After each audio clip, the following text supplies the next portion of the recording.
Meantime, the United Nations has made a further push for peace. The Security Council has called for an immediate and unconditional ceasefire, while the Secretary General has said Gaza is in a critical condition. CCTV's Nick Harper is live for us at the UN headquarters in New York. Nick, bring us up to date. Well, in the last 24 hours, we've seen perhaps the strongest push yet from the United Nations to try and bring about peace in Gaza. Last night, we had an urgently called session of the United Nations Security Council. It was a midnight meeting that started midnight Sunday and ran into Monday, during which they managed to put together a presidential statement. This is a document that they all unanimously supported, calling for an immediate and unconditional humanitarian ceasefire. They want a durable truce to try and allow time for humanitarian access, to allow civilians out of the country, but also to allow more time to negotiate a longer-term peace agreement. Also today, we've heard from Ban Ki-moon, the Secretary General of the United Nations. He's spoken in perhaps his most direct language yet. He said to reporters that the leaders had the power to stop the violence. And he said that they must show humanity as leaders. To not do so would be irresponsible and morally wrong.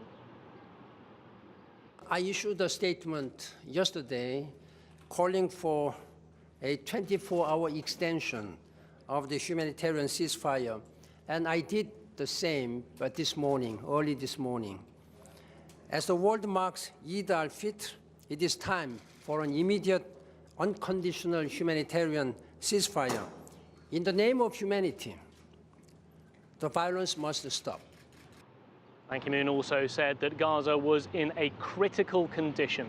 The United Nations estimates that more than 1,000 Palestinians have died, most of them civilians, since the fighting began 3 weeks ago.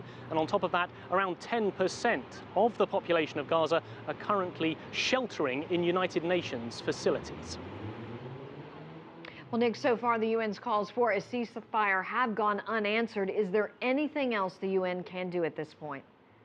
Well, yes, there was some disappointment last night after we had this presidential statement, in particular from the Palestinian representative at the United Nations. The hope was for a stronger, more formal resolution rather than a presidential statement. The question is now whether or not the UN can secure a resolution. But even if they do, and with this presidential statement and the appeal today from Ban Ki-moon, will the Israelis and Hamas listen to any of these pleas and stop the fighting?